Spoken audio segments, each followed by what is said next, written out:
नमस्कार साथियों। आज ह्यूमन हेल्थ एंड डिसीज के 14 नंबर पार्ट में मैं आपको वायरल डिसीज विषाणु जनित रोग बताऊंगा। तो ये आप सभी लोगों को पता है कि विषाणु न्यूक्लिक अम्ल और प्रोटीन से मिलकर बने इस प्रकार के सूक्ष्म होते हैं जो विभिन्न प्रकार के रोग फैलाने का कार्य करते हैं। ये जब शरीर से बाहर होते हैं तो नॉन लिविंग कंडीशन में पाए जाते हैं, और जब शरीर के अंदर होते हैं तो यह मुख्य रूप से आपके लिविंग कंडीशन में पाए जाते हैं। इस वजह से इन वायरस को कनेक्टिंग लिंक कहा जाता है नॉन लिविंग और लिविंग की। तो वही ये जो नॉन लिविंग है बॉडी से बाहर, तो उस समय तो किसी प्रकार का कोई रोग नहीं, लेकिन जैसे ये बॉडी में एंटर करते हैं तो रोग उत्पन्न करने का कार्य करते हैं, डिसीज फैलाने का मुख्य रूप से कार्य करते हैं। तो आज आप और हम लोग इस पार्ट में वायरल डिसीज कौन कौन सी होती हैं, उनके किन वायरस के द्वारा ये फैलते हैं, उनके क्या लक्षण हो सकते हैं और क्या बचाव हो सकते हैं और क्या उपचार हो सकते हैं, एक चार्ट के माध्यम से पढ़ेंगे। तो सबसे पहले जैसा कि आप देख रहे हैं, रोग का नाम, रोग जनक का नाम, वाहक, लक्षण, रोकथाम एवं उपचार क्या क्या है, तो इनके बारे पर चर्चा करेंगे। तो सबसे पहले ये हुआ रोग जनक का नाम, वाहक, लक्षण, रोकथाम और उपचार। तो देखें, तो सबसे पहले नंबर का, तो फर्स्ट नंबर का जो रोग आता है वह है इन्फ्लुएंजा।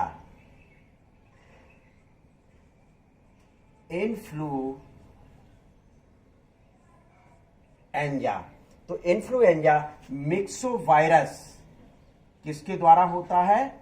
मिक्सो वायरस पैथोजेंस के रूप में, यानी कि रोग जनक का नाम जो है वह क्या है? Myxo virus. और यह आरएनए प्रवृत्ति का होता है, अर्थात न्यूक्लिक जो एसिड होता है इसमें क्या होता है? आरएनए होता है। क्या होता है? आरएनए होता है। संसर्ग या अर्थात ये कहा जाए प्रदूषित, संदूषित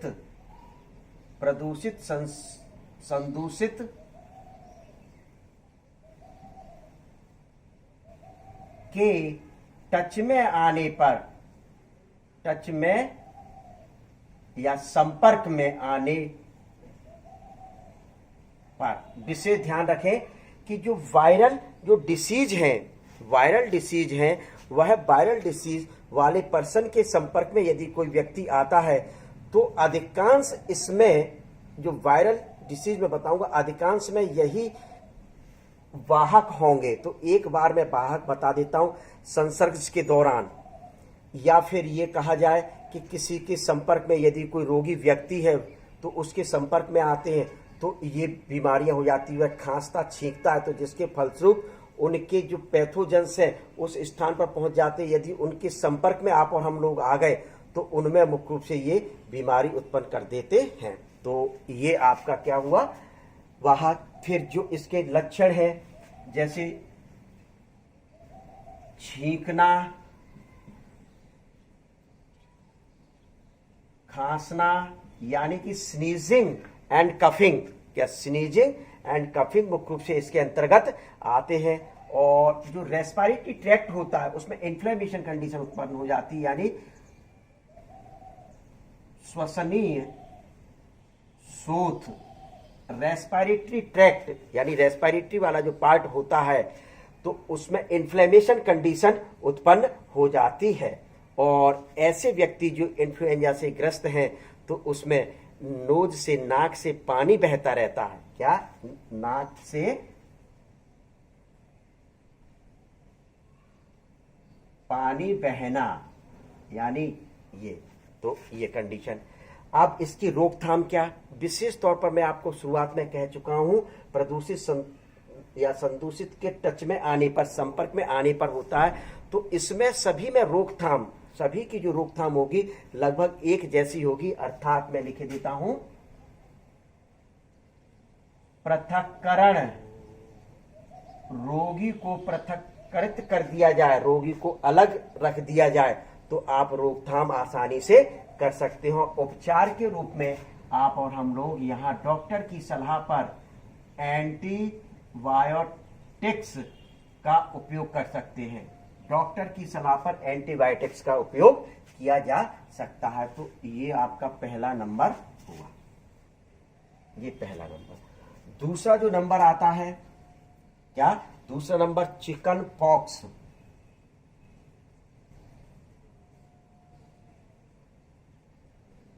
कौन सा? चिकन पॉक्स आता है। तो वेरिसेला जोस्टर, वेरिसेला जोस्टर के द्वारा मुख्य रूप से यह रोग होता है और यह डीएनए प्रवृत्ति का होता है। ये कैसा? अर्थात न्यूक्लिक एसिड इसमें कौन होगा? डीएनए। कौन होता है? डीएनए। अब आपका वाहक यही रहेगा। क्या वाहक क्या होता है? यही मुख्य रूप से होता है और गहरे लाल चकत्ते शरीर पर पड़ जाते हैं। तो यहां लिख दिया जाए गहरे लाल चकत्ते अर्थात स्पॉट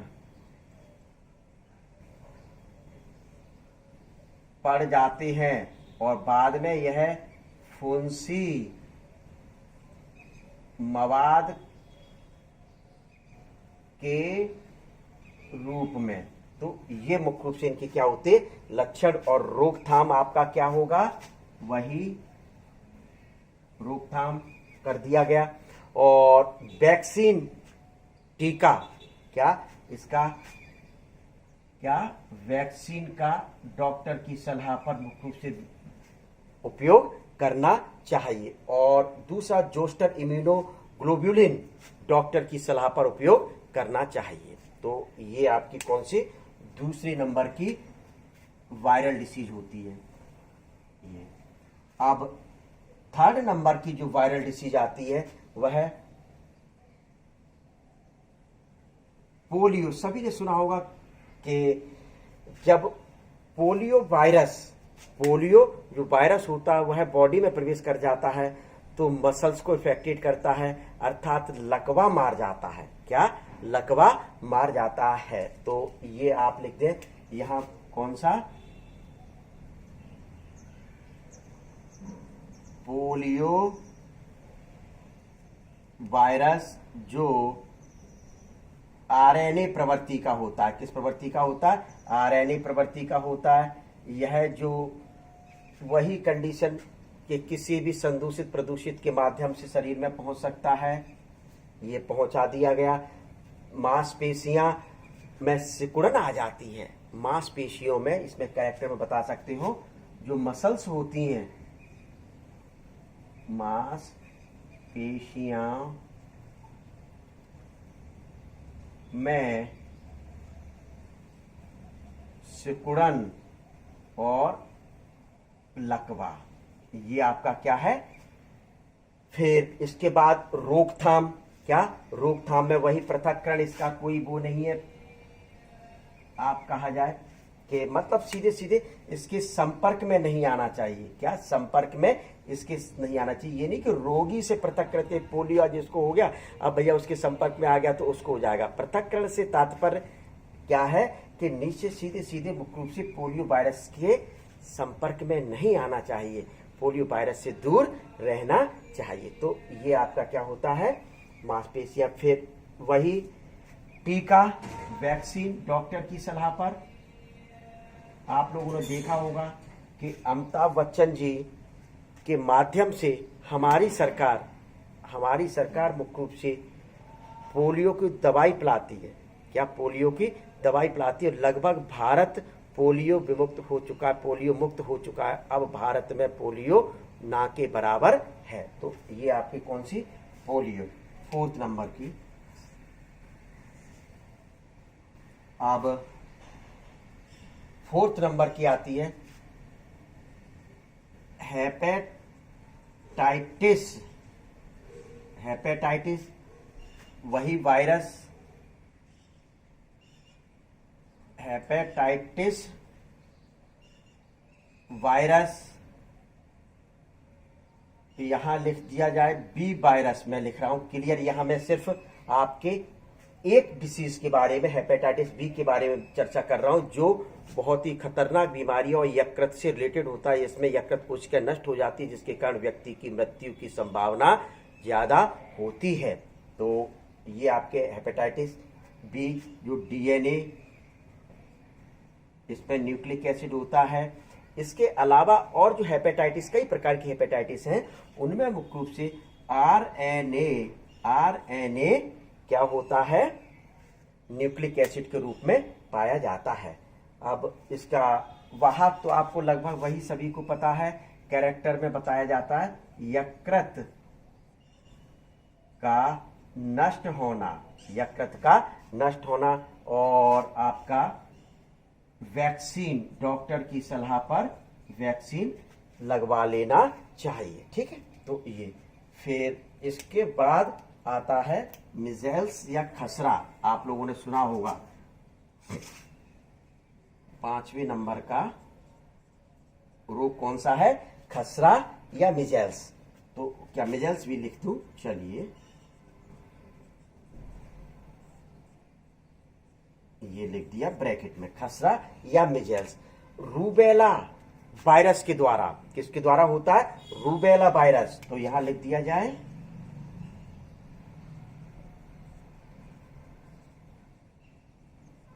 रूबेला वायरस, जो आरएनए प्रवृत्ति का होता है, अर्थात न्यूक्लिक एसिड आरएनए के रूप में पाया जाता है। वही आपका क्लियर, ये वही रहेगा। स्किन में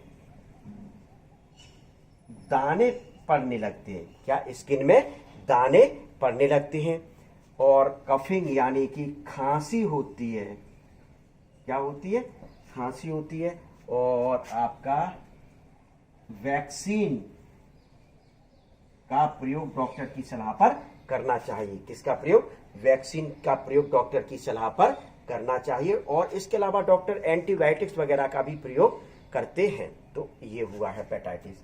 फिर अभी ये, अब इसके बाद 6वें नंबर पे जो आता है, बहुत ही खतरनाक बीमारी, डेंगू।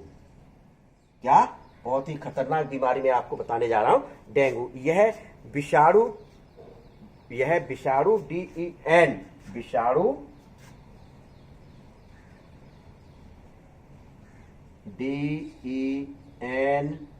1, 2, 3 के द्वारा होती है। यानी विषाणु DEN फर्स्ट, विषाणु DEN सेकेंड और विषाणु DEN थर्ड के माध्यम से मुख्य रूप से यह बीमारी होती है। कौन सी, डेंगू। बहुत ही खतरनाक बीमारी है, बहुत ही खतरनाक बीमारी है। यदि इसका समय पर इलाज नहीं मिलता है तो मृत्यु की संभावना बहुत अधिक होती है। इसमें बुखार आता है बहुत तेज, और उसके बाद इसमें मुख्य रूप से प्लेटलेट्स कम होना शुरुआत होती है। इसमें जैसे प्लेटलेट्स कम होती हैं और यदि समय पर नहीं पता चला तो मृत्यु मुख्य रूप से हो जाती है। तो इसका जो वाहक है, मादा टाइगर मच्छर यानी कि एडिज एजिप्टी,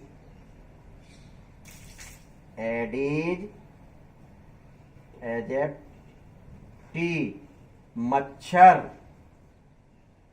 इसमें वाहक का कार्य करता, अर्थात एडिज एजिप्टी जो मच्छर होता है वह विषाणु DEN फर्स्ट, सेकेंड और थर्ड को एक स्थान से दूसरे स्थान पर मुख्य रूप से पहुंचाने का कार्य करता है। तो ये वाहक का कार्य करते हैं। काय का कार्य करते हैं, वाहक का कार्य करते हैं। इस कंडीशन में क्या होता है, हड्डी तोड़ बुखार आता है, अर्थात जो जोड़े होते हैं यानी जॉइंट्स जो होते हैं, उनमें मुख्य रूप से दर्द होता है। तो क्या बता सकते हैं, जॉइंट्स में दर्द लक्षण में 101 डिग्री फ़ारेनहाइट से 104 डिग्री फ़ारेनहाइट बुखार आता है। क्या आता है, बुखार आता है। तो ये आपके क्या लक्षण, कॉमन जो लक्षण है। तो इसमें सीधे सीधे जब ये एडिज एजिप्टी मच्छर से हो रहा है तो यहाँ सीधे सीधे लिखा है मच्छर से हो रहा है, तो सीधे सीधे आपने क्या कर लिया जाए, मॉस्किटो या मच्छरों से बचाव कर लिया जाए, बचाव कर लिया जाए। अर्थात खुले में यदि जल संग्रहित है, खुले में जल संग्रहित है तो वह नहीं रहने देना चाहिए, साफ सफाई रखना चाहिए। यदि मच्छर पनप चुके हैं तो वहां मुख्य रूप से विभिन्न प्रकार के केमिकल एवं क्या बोलते हैं, ये जो लिक्विड मटेरियल के रूप में आते हैं, मिट्टी का तेल वगैरह है, उस रुके हुए पानी में डाल देना चाहिए। तो वहाँ यदि उन वायरस के मच्छर वगैरह या लार्वा वगैरह किसी के पल रहे हैं और मच्छर आपके पल रहे हैं तो वह खत्म हो जाएंगे। क्यों? मच्छर खत्म हो गए तो स्वाभाविक है इनका ट्रांसमिशन नहीं हो पाएगा। क्या ट्रांसमिशन नहीं हो पाएगा?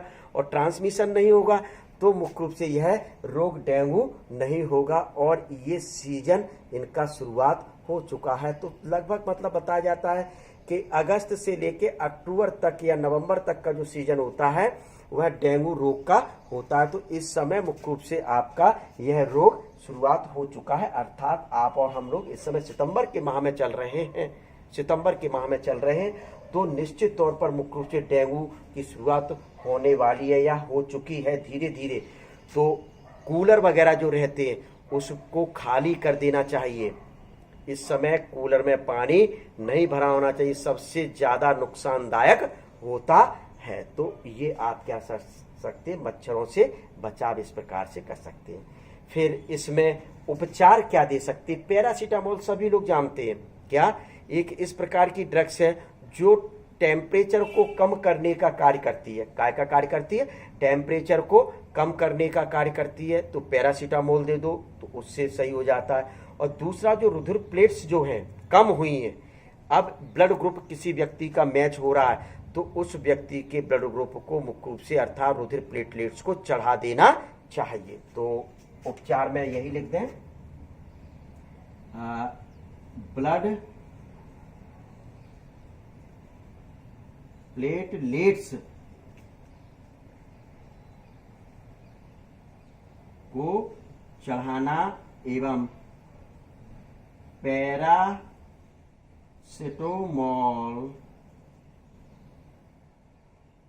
पैरासीटामोल को डॉक्टर की सलाह पर मुख्य रूप से देना चाहिए। तो ये आपकी कौन सी बीमारी होती है?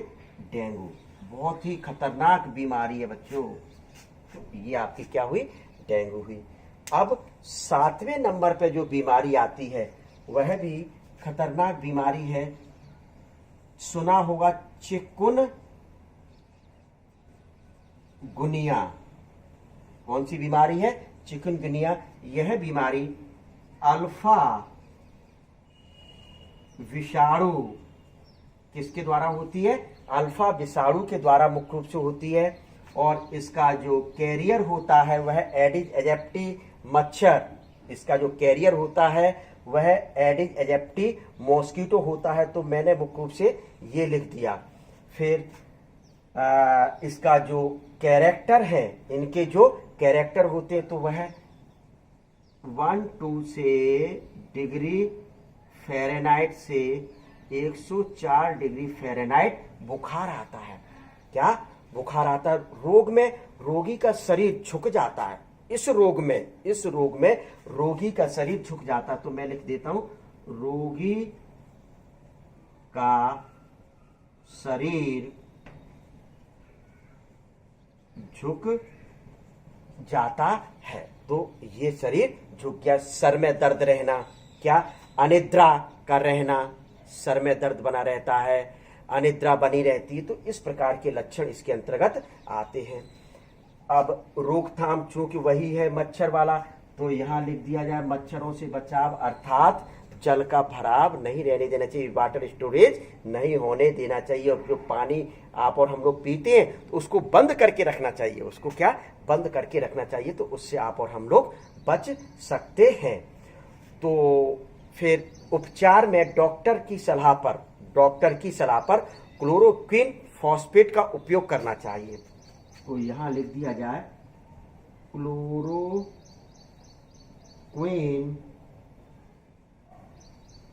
फॉस्फेट का उपयोग डॉक्टर की सलाह पर करना चाहिए।